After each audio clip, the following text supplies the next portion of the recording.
so I'm sorry I look like a complete state. And I have no idea. Oh, there's Yevgeny. Yay! I was like, oh my God, he's not coming. There he is. Hello. Hello. How you doing?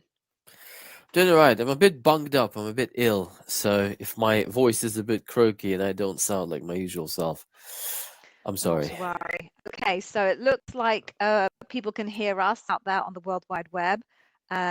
You're still obviously not going to be able to see the chat, Yevgeny, because I haven't solved that issue yet. So I will be doing all of the looking at the comments piece. So whilst we wait for folks to arrive, because it does usually take a good 5 or 10 minutes for folks to arrive, why don't we just do an intro as to who we are? If you're a bit bunged up, Yevgeny, do you want me to take the lead on it so that you No, don't I have can, to? I can, I can do a bunged up intro. That's fine. No You problem. do a bunged up Uh, intro then. all right. Okay, folks. So I trust that most of you actually know who we are. So Gigi and myself, Yevgeny, we are the co-founders of Day One Careers. And Day One Careers is an Amazon interview preparation business that Gigi and I both started actually on our own time. So while Gigi was at, I think shortly after leaving Amazon for Gigi, and while I was still at Amazon, maybe at the end of my tenure. So we both realized that if you look at candidates and some of the reasons why candidates don't progress to across the stages of the interview, oftentimes you see candidates who are functionally really, really well fitting to the role profile and role description, but due to the lack of preparation or lack of interviewing skills, they struggle to progress through the stages. So Gigi realized that, and then after she left Amazon, she started a YouTube channel. So she became the one I and actually only. started it while I was at Amazon. Oh yeah, you did have Yes, some, and they promoted it for me as well. I was in all and the they internal promoted it for you. newsletters and everything. Yeah. But then you became the Amazon interview whiz, the one and only Yeah, the one and Amazon only. interview whiz. At the same time, I was still finishing up my tenure, and what I started doing is I started experimenting with phone screens, where instead of, for example, rejecting a candidate, I would give them a little bit of coaching and see what happens, and then I would progress them to the second phone screen and see if actually there's any improvement on how the candidate performed. And I did notice that actually, lo and behold, interview coaching does help candidates. While it's not a guarantee that you'll get a job, it definitely removes the obstacles of not having the right interview skills or preparation. And so Gigi and I merged our businesses together in February 2022. And there we are, folks. We've been operating as Day One Careers ever since. And I think we've got probably the best suite of Amazon interview preparation products in there. And so we run these sessions weekly to help anyone who comes in answer any questions that you have about behavioral interviews at Amazon. So the way these sessions work is you post a question into the chat box. We bring them up here on the screen, and we'll do our best to respond to them. The best questions, folks, would be those related to the behavioral part of Amazon interviews, because as you can imagine, there are thousands, I believe, job families or functional job families at Amazon. And Gigi and I both were marketers, so we have no idea. If you have an interview for a pre-construction manager, it's an actual job at Amazon, believe it or not, a pre-construction manager in Amazon fulfillment center operations, we would not be able to help you with anything functional. But if you ask us questions about the behavioral part of your interview, this is where we will be able to help, because the behavioral part is usually quite uniform across And different process. and process.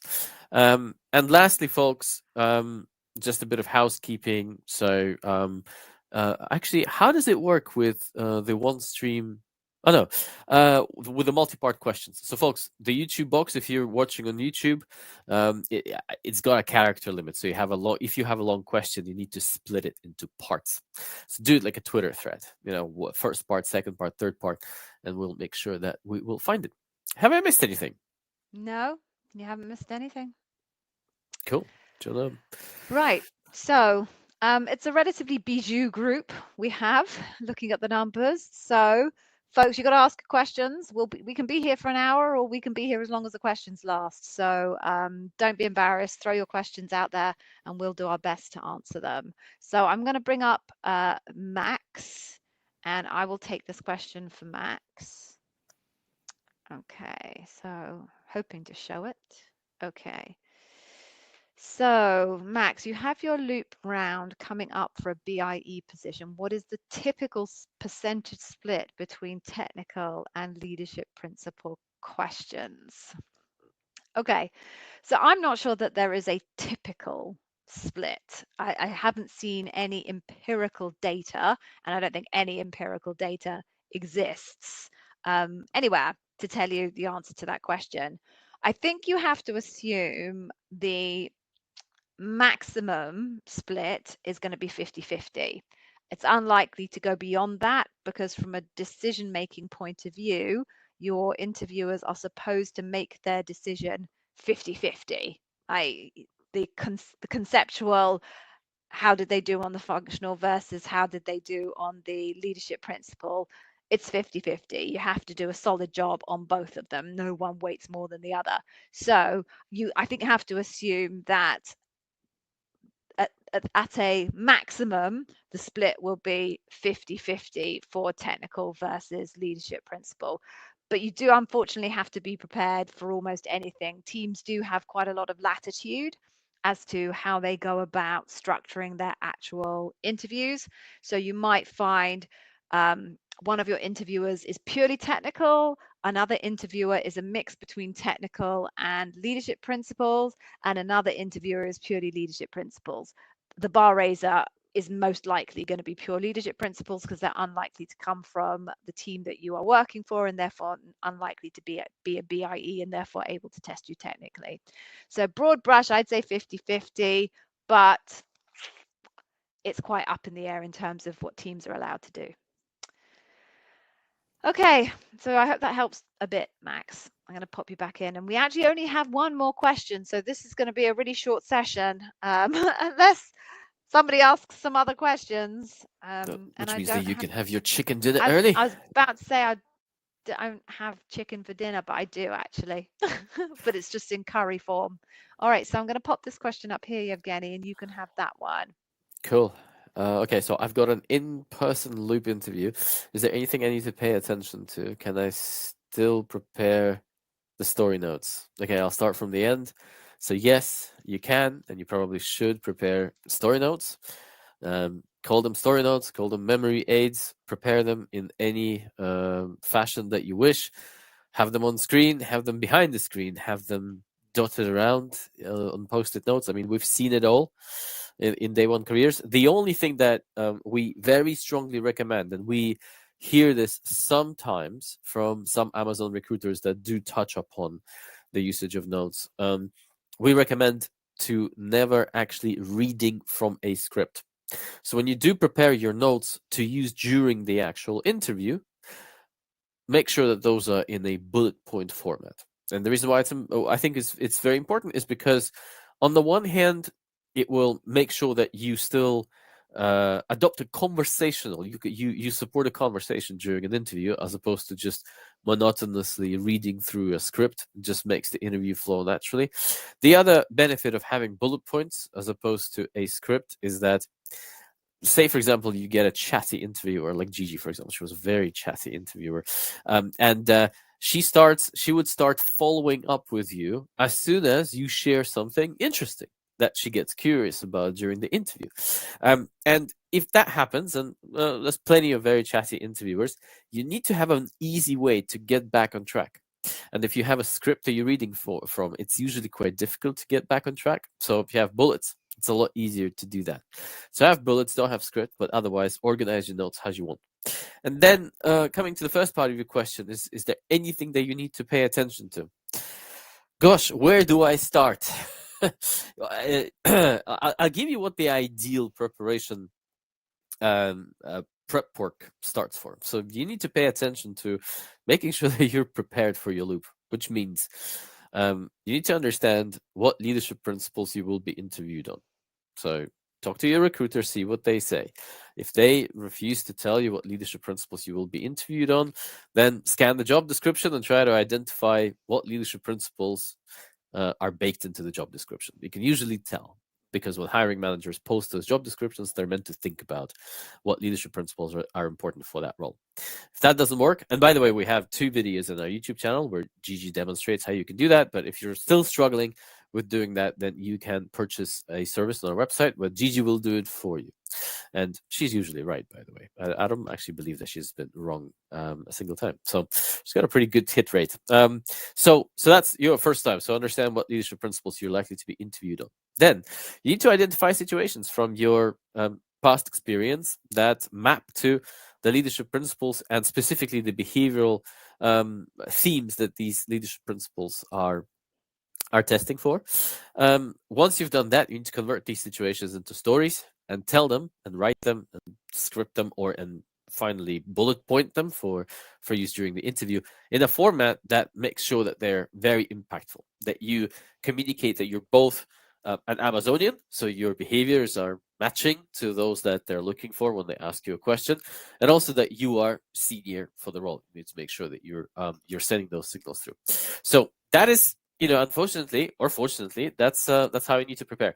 Now, you can do this either all by yourself, or you can get Amazon Interview Success System, which is a preparation suite that we've pulled together for you that has the course and the theory element of it, and also has the practice element. So it has the videos, the PDFs, and also AI tools that you can use to store your stories online and also evaluate them with our AI review. Anything you would add, Gigi? No, I don't think so. I think maybe just one extra thing. There's a bit of an insider tip, is it's always worth asking your recruiter if they can give you any insight into why other people haven't been successful in applying for this job. That can be a little bit insightful in terms of, if you know where other people have gone wrong, then perhaps you will be able to account for that in your responses and hopefully not make the same mistakes as them. Whether you'll get a really insightful response, who knows? But hey, it's worth asking the question. Okay, so let me just pull up another one then. So from Max again. Thank you, Max. How can I answer the tell me a time when your team decided to go a different way than the one you wanted if I was responsible for the exec decision making of my team? Okay, so Max, has your leadership never disagreed with your recommendation? Have you never been part of a wider project that potentially went in a direction that wasn't your preferred direction? You need to maybe think a little bit more broadly about how you are defining team. So team could be the people working for you. Team could be the people you're working for and the wider organization you're working in. Team could be a cross-functional project that you're working on. But essentially, this is our have backbone, disagree, and commit question. So they're trying to understand, in a world where you don't always get your own way, how do you respond when you don't get your own way? So maybe think a little bit more broadly about the definition of team that you're using. Would you add anything, Yevgeny? No, that's all I would add. Okay, so let me put Max back in and let me find one for you. Okay. Oh, cool. All right. This one for you then, Yevgeny. Hi, how does the debrief session usually go? Also, how many days does it take? How is the final decision made? Okay. Usually debriefs are they don't take days. They usually, I believe, they're just an hour. I don't know. Gigi, have you 30 ever seen it? minutes. 30 30 minutes. minutes. Gosh, Yeah. when have you ever been in an hour-long debrief? I Blimey. have. I have. I Oh, have. Very that's not difficult great. candidates. No. But anyway, so debriefs are usually quick. They don't take days when it's done. And how does the debrief session usually go? So usually there is a review of votes. So who's voting in which direction, and there are only 2 votes. There's higher and then there's no higher. That's basically it. There are some gradations, but at the end of the day, it's basically do you hire this person? Do you not hire them? Do you not want to bring this person on board? And then it really, what happens after that depends on how folks are voting, because if everything votes all no hire, or everyone votes higher, then it's a great debrief. The bar raisers usually really like those because that's it. It's it's a done deal. There's nothing else to discuss, and there's either an offer if there's still a job to offer, or there is no offer, and that's it. Now it becomes more interesting, quote unquote, if there are disagreements amongst the interview panel members with regards to hiring and no hiring. So then the bar raiser who facilitates that debrief goes throughout the folks that indicated hire versus no hire, and then try to get them to talk more, to explain their decisions, to explain their votes, and then based on that discussion, sometimes some team members may change their votes. Some team members may not change their votes.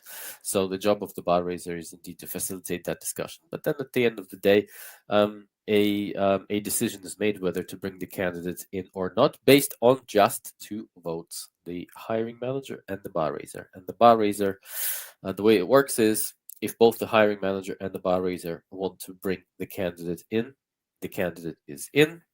If the hiring manager wants to bring the candidate in, but the bar raiser is vetoing it, and then the candidate doesn't get hired. Then if the hiring manager does not want to bring the candidate in, even if the bar raiser does, the candidate doesn't go in. So in other words, no one can force the hiring manager to hire someone.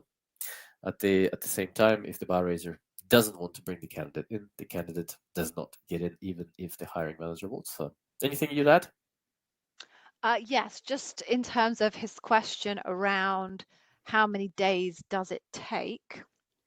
If For your the question debrief. is how many days does it take to have a debrief, as opposed to how many days you spend in debrief, the the SLA is that a candidate should hear back within 5 days of their last interview.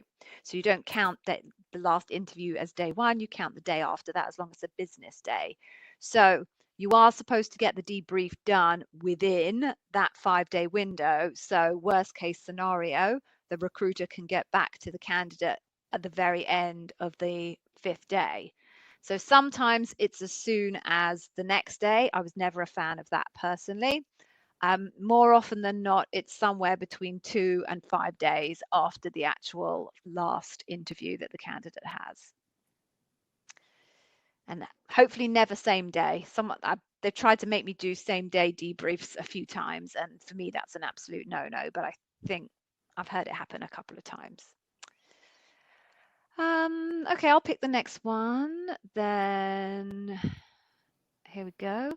Will it put me at a disadvantage if 95% of my customers were internal stakeholders? I've been framing your story. It does weird things with the text here, doesn't it? It just kind of cuts off random letters and then pushes the rest onto the next line. That's crazy. I've been framing my stories around those stakeholders since there wasn't much interaction with external clients. No, Max, that's fine. There are so many functions in Amazon or in any organization where they don't have contact with frontline customers. Actually, usually the only teams that have contact with frontline customers are the sales teams and the customer service teams. And sales teams obviously come in very many flavors, kind of technical account managers, customer success managers, all of that type of stuff. But generally, if you're going to put them in buckets, it's sales and customer service that are really the only ones that have direct contact, and marketers have it via proxy in terms of their materials.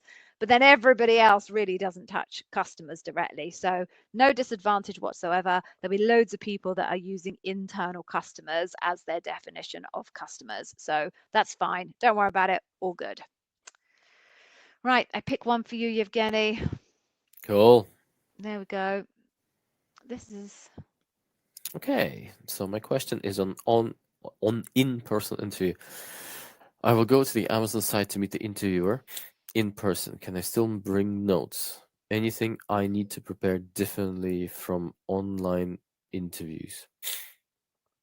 so this is interesting. So this is our first person, Yevgeny, who's told us that they are going back on site for an interview. I haven't seen any on sites since COVID. Yeah, yeah. So I've I believe I coached someone last week who did the same. So I'm gonna say I don't think so. You know, I wouldn't. My loop. So when I was doing my loop when I was a candidate, it was part remote, part on site. There's absolutely nothing that I would do differently in terms of notes. I had a book of notes, like a little notebook with me. Just as long as you're not swimming in notes and you're organized, having a little notebook of notes that you can go through, I think it's perfectly acceptable. But that I would say that. Gigi, what would you say? Anything to do differently?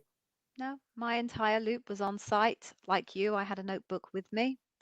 No, absolutely nothing different. I mean, obviously, you don't have some of the access to tricks that you do if you are Hmm. online. So things like sticking post-it notes around your screen or posters on the wall or whatever it is, you won't be able to do that. So I suppose the only real difference is you have to know your stories probably a bit better if you're going on site than you are if you're doing it across Zoom. And obviously, put some pants on. Put some pants on. Put Yes, some pants on. put some pants on. Um, if you're in the US, put some pants on. If you're in the UK or other areas of Europe or Australia, New Zealand, put your pants on and then put your trousers on. But obviously on site, you don't have the advantage of only being able to see from the middle up. All You right. need to refresh your memory how to use written material in your notebook as opposed to Yeah, you have to use a anything pen. online. Yeah, for sure. I definitely can't write as quickly or as coherently as I did all those yonkies ago. Okay. Okay, I'll do this one very quickly and then I'll move on because this won't take very long. So uh, I'm not sure if you say Dahlia or Dahlia with your pronunciation. I tried it both ways. Perhaps there's a third or a fourth.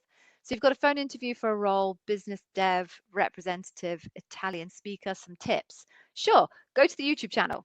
There's hundreds of videos of tips, but I'm afraid, Dahlia, that's a bit too much of a broad reaching question. I could spend the 10 hours of content that is on the YouTube channel just answering that. So head over to the YouTube channel. Everything that you need is there. If you don't know where to start, there is a playlist on the YouTube channel called Start Here.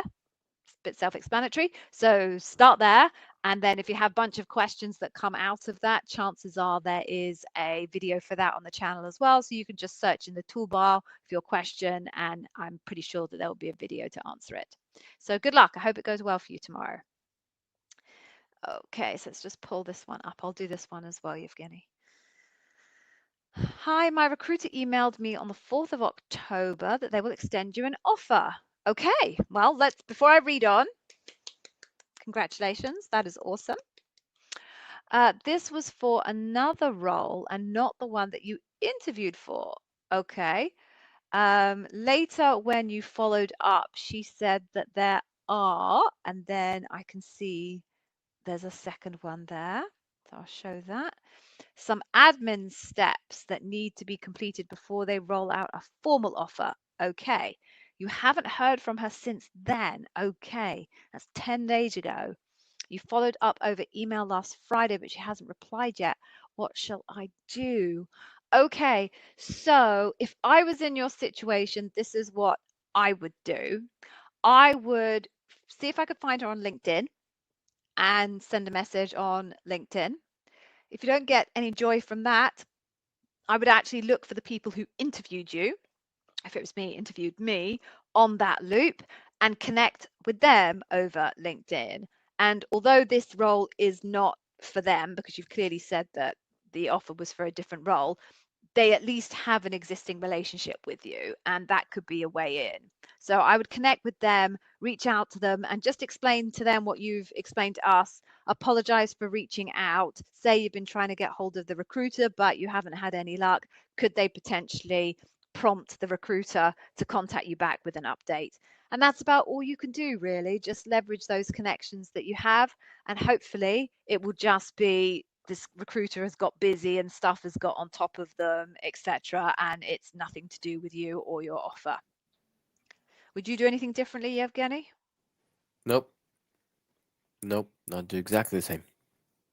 Okay. Right, I'm gonna answer this one because actually this is about the actual YouTube channel, and I think I probably know the nav of it a little bit better. So I'm just gonna pick this one, and then the next one will be yours. So you just found this platform and have a phone interview with Amazon for an essay role on the 25th. Okay, so you've got 11 days. That's pretty good. How can you best use this platform to prepare in the short time that you have? Okay, so if you are just interested in using the YouTube channel and want to consume whatever's free, then I would suggest that you start with the Start Here playlist on the YouTube channel. That will cover off any of the basics that you have. And then, as I said to the previous person, if you then have some follow-up questions that you have as a result of watching those videos, just type the question into the search bar, and undoubtedly there will be a day one careers video that answers that question for you. The other thing I would suggest that you do is hang around until the end, because we're going to give you a couple of really amazing freebies at the end, which we'll talk more about. But if you take up one of those freebies, it will give you access to our Heartbeat community. In our Heartbeat community, you will be able to meet up with other Amazonian prospects, and you can kind of meet up for mock interviews, so you can make use of that. There is also a amazing chatbot that we have trained on all of the content that is on the YouTube channel. His name is Andy. No prizes for guessing why. And then you can just ask Andy any question that you have, because Andy has consumed everything that's in the YouTube channel, and that's a bit of a shortcut to answering questions that you might have. Rather than watching videos, Andy can give you the answer. One of the other freebies that we're giving you is a list of plausible Amazon interview questions. So you could take that freebie, and that will help you understand, or at least be able to practice, potential questions. They're not the exact ones. And of course, the best thing that you can do to get yourself prepared for the 25th is sign up to our digital course. A little bit of detail on it is we've basically built a system that allows you to go from zero to having fully built out and reviewed stories in preparation for your interview against each of the leadership principles, from, like I said, naught to having something completely reviewed. You've got plenty of time to take that course if you want to. Yevgeny and I will obviously say it is definitely the best Amazon interview preparation product that's out there on the market. It's based on our expertise. It's based on our knowledge of coaching people and how best to share this information. It's a step-by-step guide. It will tell you everything that you need to know in order to get prepared for your Amazon interview. I think that's it. Is there anything that you think that they should do in preparation, or at Nothing least using differently. our platforms? No, nothing differently. Okay, this one's yours. Cool. After completing my loop for PMT role, I received feedback that I'm more suitable for TPM. Okay. I was asked to find suitable role and apply. Do you mind flicking to the Yes, next one? sorry, I'll find Vignetta's next one. Okay, here's what I think is the next one. I was told I need to attend the loop again. Will I have another bar raiser interview? I don't know. I think it depends on what happened in that first interview, because it could either be a mini loop or it could be a full loop. A full loop means that they recycled you, so they decided not to offer you the role because they thought that you essentially your skill set doesn't fit this role, but they think it fits a different role, and essentially it's a rejection. It's a rejection with honors, where they're saying, nope, we're not going to offer you this role. By the way, your profile is really valuable. You should be applying for a different type of role. And what they, I guess, told you as well is that you will have to do a full loop, and that basically means like applying again. But this also could be a mini loop. What do you think, Gigi? No, it wouldn't be a mini loop because it's a different job family. So you can, as a bar raiser, pre-qualify someone in a particular job family, even if the hiring manager doesn't want to take them.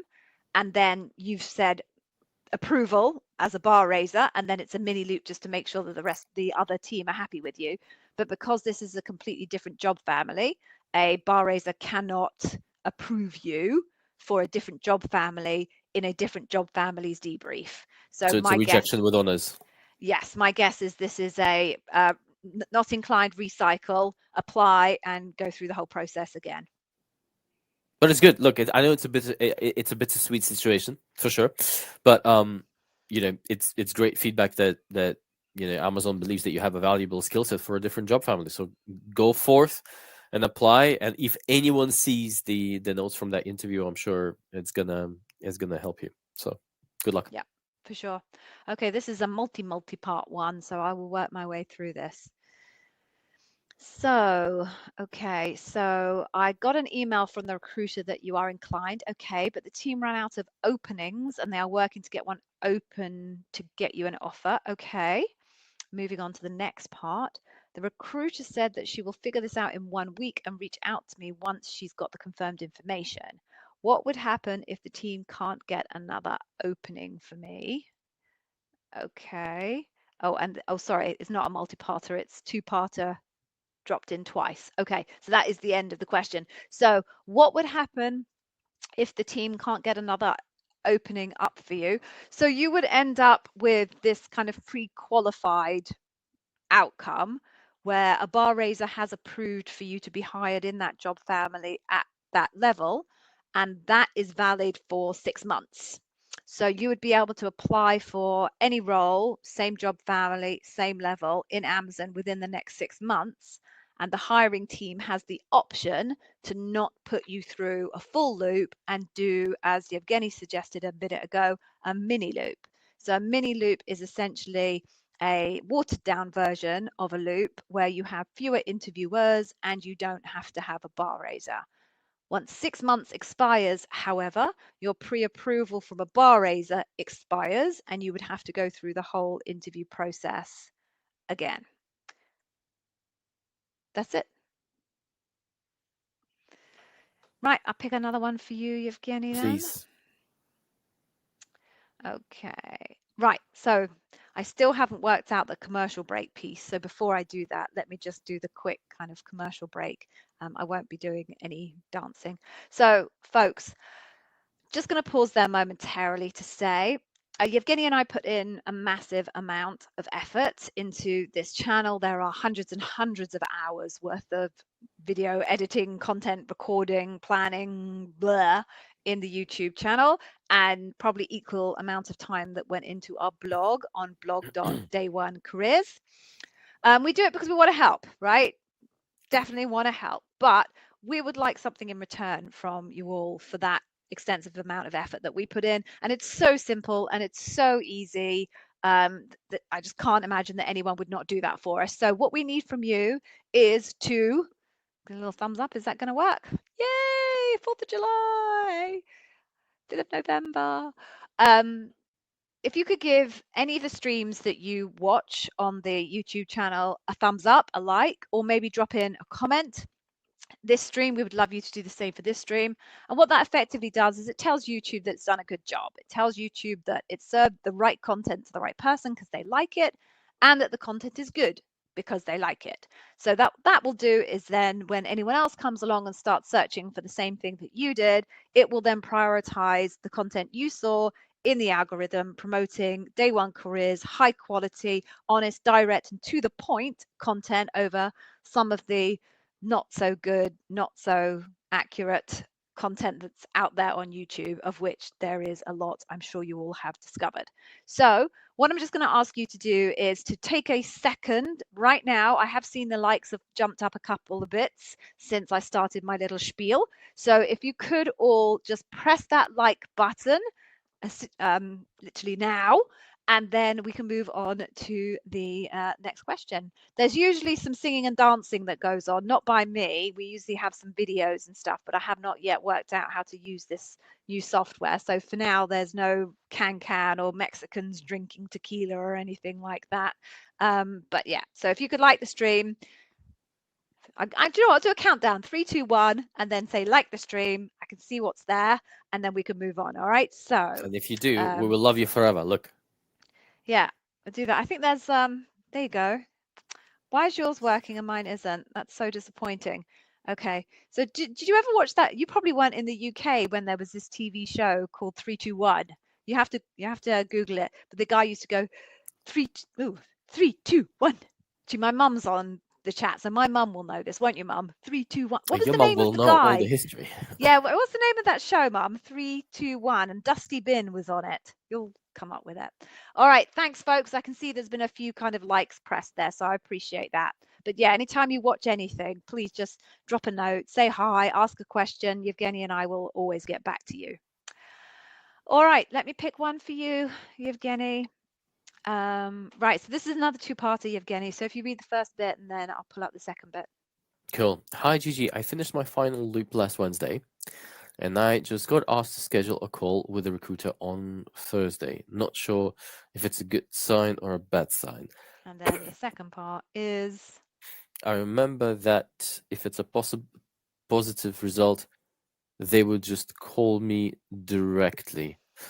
So look, from what we've seen through our extensive community of folks who we've coached, folks who have done our courses and just lurked around and collaborates with everyone. In most cases, if it is, in fact, in all cases, I'm going to say in 99.9% of cases, if it's a positive result, it's a call. But with regards to whether they would call you directly or whether they would ask you to tell them when you can actually schedule a call with them, I've seen both. So when I interviewed, it was, can we schedule a call? When are you available? And then you get that conversation. Some candidates told me it was just a call directly. I'm not sure there is a particular scenario. If there is, it's not being followed in all cases. In terms of whether it is a negative outcome, so from our experience, most negative outcomes are just emails. Some recruiters choose to call their candidates and tell them it was a negative outcome. I believe the standard operating procedure is an email, but some just decide to do it otherwise. Am I right in saying this, Gigi? I don't think the SOP is just to email. Is it? I think it's very much left up to the recruiters to make that decision. So to your point, Yevgeny, there are some recruiters who, regardless of the outcome, will call candidates because they're particularly customer obsessed. And there are other recruiters that will do the opposite and just email candidates, even if it's good news. But I agree with you. The vast majority of our clients, when they've had good news, have actually had a conversation with the recruiter. But I also know quite a large number of our candidates who have got a rejection via call as well, because that's just the preference of their interviewer. So it could go either way, and all you can do is wait, I think, is the only real answer to that one. Okay, shall I pick another one? Okay, it's interesting. All right. So I'll give a couple of my thoughts, and maybe Evgeny, you can give a couple of your thoughts on this one as well, and we can kind of tag team this one. So there are obviously lots of mistakes that people make, but what I'm going to share with you, and then I'll probably steal it from Evgeny, and I'll have to think of something else, and he'll be cross with me. So there are essentially, in my experience as a bar raiser, two biggest reasons why people fail their loop. And it's not quite the same as a mistake, but it kind of is. So I'm going to use that loophole in the language. The first is that you haven't demonstrated sufficient scope. So sufficient scope is when the group look at all of your answers as a collective. What they're not seeing in your answers is sufficient demonstration of your scope of work. So with any job, we all have different things that are part of that job. Those jobs are always comprised of different elements. And where a candidate has just really focused on one or two aspects of their job and kind of forgotten about other elements of that job, creates risk that you haven't provided evidence that you can cope with the scope of work that you're going to have to manage at Amazon. Generally at Amazon, jobs have a wider scope than they might have in other organizations. So being able to demonstrate at least the breadth of your scope in your previous roles is really important. Second big reason then is lack of complexity. So complexity being the level of challenge, the level of difficulty associated with the problem or the opportunity that your story pertains to. Quite often candidates just don't give enough detail to allow the interviewers to really appreciate just how challenging getting through that particular scenario was. Therefore, that suggests a lack of complexity, therefore suggesting that what they did was kind of easy. And because what you're trying to do is convince them that you are raising the bar, in other words, the bottom 50% of people currently operating in that role or a similar role at that level, could only those top 50% could do.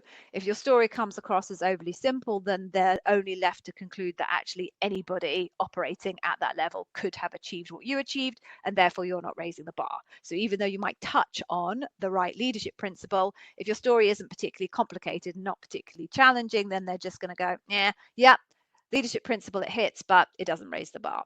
So those are, I think, the two biggest reasons in my experience when I was bar raising that I would be declining candidates. Have you got one to offer, Yevgeny, that you saw? I've got 1, 2, 3, 4, 5. Okay. Should I offer one? The biggest one. Let's go for one. Candidates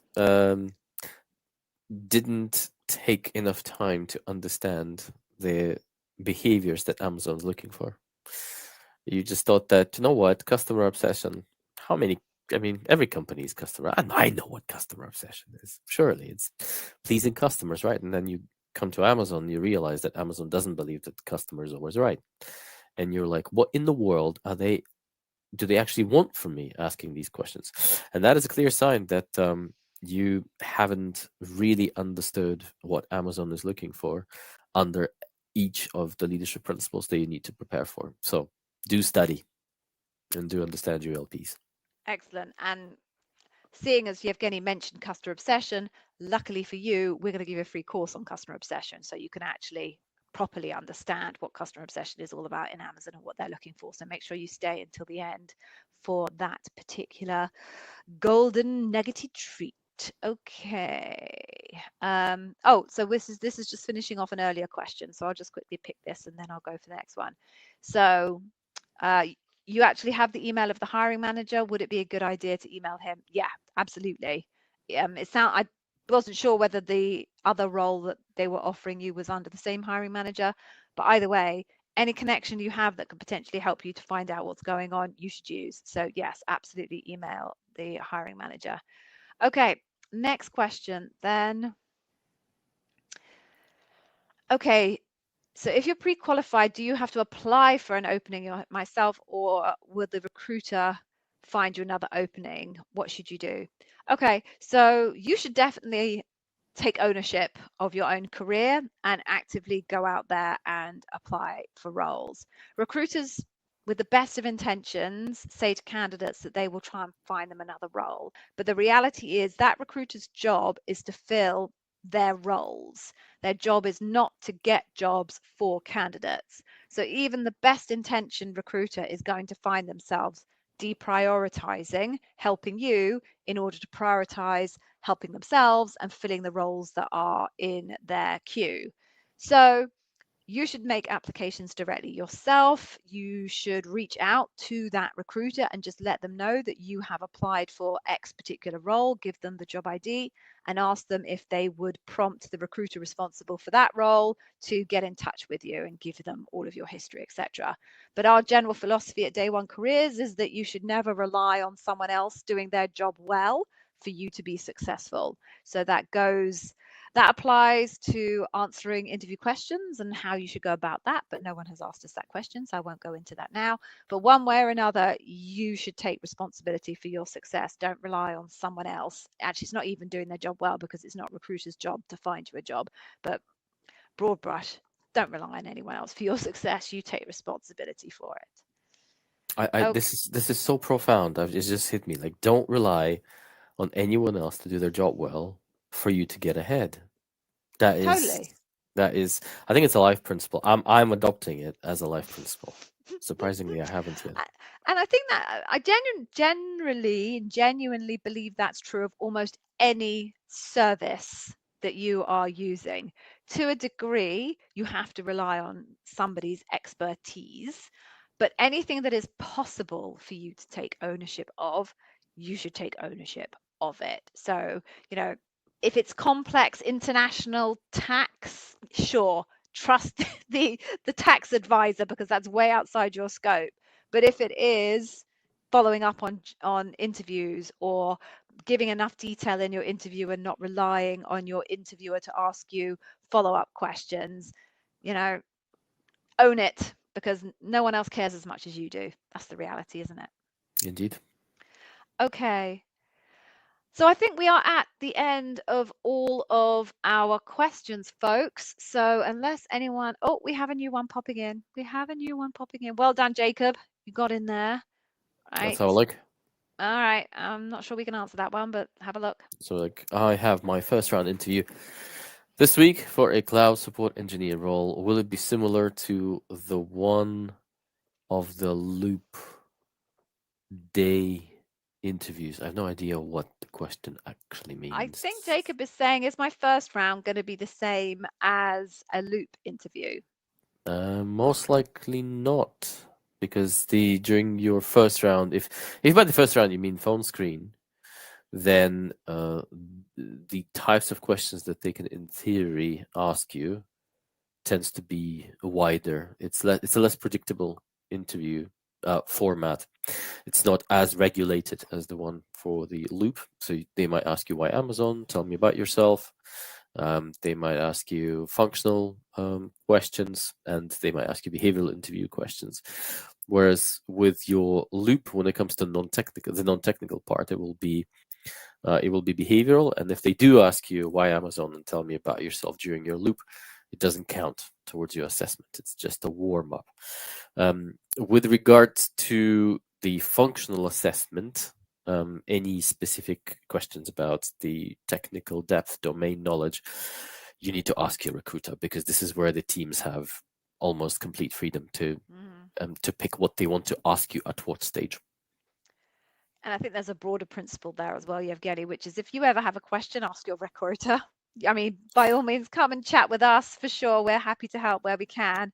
But in terms of the specifics of your exact interview and the exact plan for your phone screen 1 or your phone screen 2 or your Loop and the construct of your Loop, how many people, what their levels will be, what leadership principles they will have, the mix between functional and leadership principle questions, blah, blah, blah.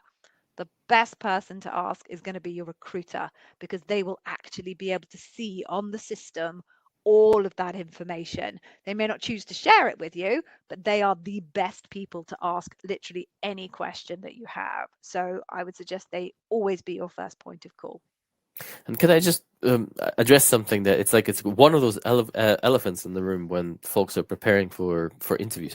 I coached someone today who said to me, I suggested to them that they ask a recruiter about something else, and they're like, "Ooh, but isn't it going to be considered a bit aggressive?" There's nothing aggressive with what I suggested. I just said, "Well, ask the recruiter, and they may say yes or no." And it seems to be just a completely common and very frequently held belief that while you're waiting for your interview to be scheduled, you should not breathe on the recruiter, because if you breathe on the recruiter, then the recruiter, there's like the red button there on their table. Then they're going to press that red button, and the candidate, you're going to be ejected from your interview pipeline, and Amazon will tell you, "Sorry, you asked a question. Out." Yeah.